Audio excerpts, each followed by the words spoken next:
Bienvenidos nuevamente, soy el profesor Benjamín Tanure Godward y a partir de este momento vamos a utilizar estos videos para ir resolviendo situaciones problemáticas sobre los diferentes temas que se irán desarrollando en las clases teóricas de Física 2. Iremos resolviendo problemas paso a paso, iremos explicándolos, tratando de aclarar todos los conceptos involucrados, de manera que ustedes tengan una herramienta de poder entender y comprender cómo se plantea un problema en física. En este caso vamos a empezar con los problemas relacionados con fuerza eléctrica y este sería nuestro primer problema. El enunciado del problema dice lo siguiente: una partícula alfa consiste en dos protones y dos neutrones. ¿Cuál es la fuerza de repulsión entre dos partículas alfa separadas 2 nanómetros entre sí? Antes de empezar a resolver estos problemas, va a ser importante repasar ciertos conceptos que nos van a ser útiles. El primer concepto que queremos repasar es el de las partículas elementales. Hay tres partículas básicas que nosotros vamos a utilizar, que son el protón, el neutrón y el electrón. Al ser partículas tienen masa y dos de ellas, el protón y el electrón, tienen carga eléctrica. La diferencia entre el protón y el neutrón, además de su valor en la masa, que la del electrón es considerablemente menor que la del protón, es que la carga eléctrica del electrón y del protón, aunque tienen el mismo valor, tienen distintos signos, siendo la del protón una carga positiva y la del electrón una carga negativa. Así que cuando en el problema nos plantean que son dos protones, estamos hablando de dos cargas positivas, junto con dos neutrones que son son partículas sin carga. Eso es lo que conforma la partícula alfa que nos propone la situación problemática. El otro detalle que también tenemos que recordar era que era nanómetro. Nanómetro, el nano era el nombre de un submúltiplo que se refería a una potencia de 10. En este caso, el nanómetro, si se recuerdan, representaba el número 10 a la menos 9. Entonces lo que nos está diciendo que la separación es de 10 de 2 por 10 a la menos 9 metros entre las dos partículas alfa. El otro concepto que tiene que estar muy presente en todos los problemas de fuerza eléctrica es la ley de Coulomb, que se la debemos a Charles Coulomb. Él propuso la siguiente ley, que es una ley que surge de la experimentación y tiene distintos elementos que son interesantes. Primero, que al ser una fuerza es una ecuación que habla de una magnitud vectorial. Por lo tanto, no solo que da como resultado un valor de la fuerza, sino también una dirección y un sentido. Aparece que la ley de Coulomb propone que la fuerza eléctrica entre dos partículas cargadas Q1 y Q2 depende de la inversa del cuadrado de la distancia.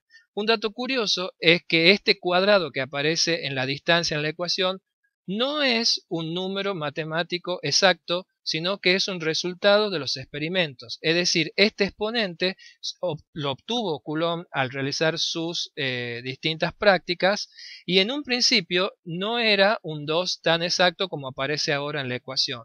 A medida que fue pasando los años, se fue refinando los experimentos y las determinaciones, se encontró que este 2 es casi exacto, pero no es exacto, tiene unos decimales todavía dando vuelta, digamos, en su configuración.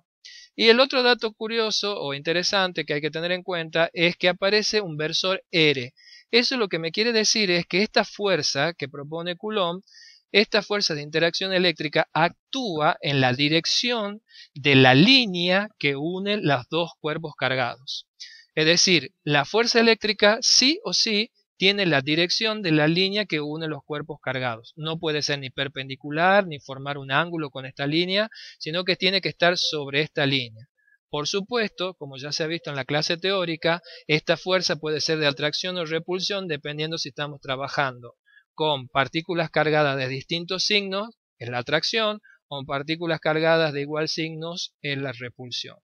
Y por último aparece una constante K en la ecuación de la ley de Coulomb, que esta constante K en realidad viene de calcular esta relación entre 1, 4, pi, y aparece aquí sí una constante que se llama epsilon 0. Epsilon 0 se llama la permitividad del vacío, tiene este valor 885 por 10 a la menos 12 Coulomb cuadrado sobre Newton metro cuadrado, y esta constante, que después vamos a ver otra en la parte magnética que se llama mu sub 0, es importante porque lo que nos dice es que las fuerzas eléctricas son fuerzas de interacción a distancia y no necesitan de un medio para existir, como era en el caso de las fuerzas mecánicas que uno ve en física 1, donde por ejemplo yo empujo o tiro de algo con mis manos, con un motor, con una cuerda. No, la fuerza eléctrica actúa a distancia sin necesidad de un medio, como la fuerza gravitatoria también lo hace. Si nosotros juntamos todos estos valores y hacemos el cálculo, obtenemos el valor de la constante K que vamos a utilizar en todos los problemas, que es de 8,99 por 10 a la 9 newton metro cuadrado sobre Coulomb cuadrado. Bueno, habiendo repasado lo de partículas fundamentales y la ley de Coulomb, cómo se trabaja, vamos a plantearlo para nuestro problema. Entonces, cada partícula alfa que tiene 2 neutrones sin carga y 2 protones con carga, tiene una carga total de 2 veces la carga de un electrón, que es lo que se llama la carga fundamental. 1,60 por 10 a la menos 19 Coulomb es lo que se conoce como la carga fundamental. 2 veces esa es la carga de la partícula alfa con la que estamos trabajando.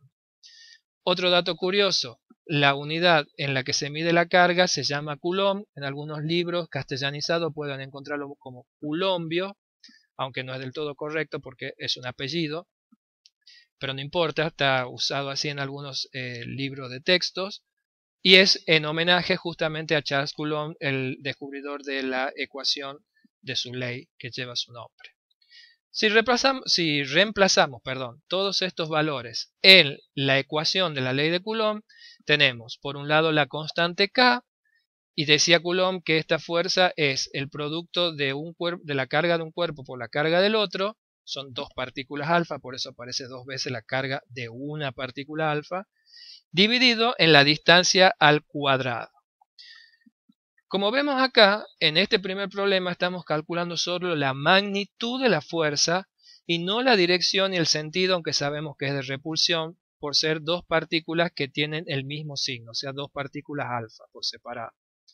¿Por qué no la dirección y el sentido? Porque no sabemos exactamente cómo es la configuración espacial de la posición de las 2 cargas. No está en el problema, no está planteado. No sabemos, por ejemplo, lo más sencillo, que las 2 partículas alfa estén horizontales o las 2 estén verticales o formen un ángulo de 45 entre las 2. O sea, no tenemos esa información, por lo tanto solo podemos dar como resultado el valor, la magnitud de la fuerza de repulsión entre las 2 partículas alfa. Y otro detalle que siempre hay que realizar en todos los problemas que se hagan en física es corroborar que al poner yo los valores de las magnitudes involucradas, obtenga el resultado en la magnitud que corresponde. O sea, aquí estamos hablando de una fuerza. La fuerza en sistema internacional se miden en Newton. Entonces, hay que ver si al simplificar las unidades de las distintas magnitudes que yo estoy poniendo en mi ecuación, obtengo el resultado efectivamente o no en Newton. Y eso también es, en el momento de realizar un ejercicio, corroborar si la ecuación está correcta o no. Entonces, fíjense, los Coulomb se pueden simplificar entre sí. Un Coulomb con otro será el Coulomb cuadrado, que puedo simplificar con este que está dividiendo. Y esta magnitud, cuando la eleve al cuadrado, me quedará metro cuadrado, que podré simplificar con el metro al cuadrado que tiene la constante K. Por lo tanto, en definitiva, el resultado efectivamente me da en Newton. Y si hacemos el cálculo con una calculadora, obtenemos que el valor de la fuerza es de 230 por 10 a la menos 10 newton. Bien, este es un primer problema donde usamos por primera vez la ley de Coulomb. No nos metemos en la parte vectorial, en problemas que van a seguir y en resoluciones que van a seguir. Vamos a ir viendo específicamente el tema vectorial, la dirección y sentido de las fuerzas eléctricas que vamos a ir trabajando. Espero que esto haya quedado claro en esta primera instancia. Cualquier duda estamos en contacto. Muchísimas gracias a todos.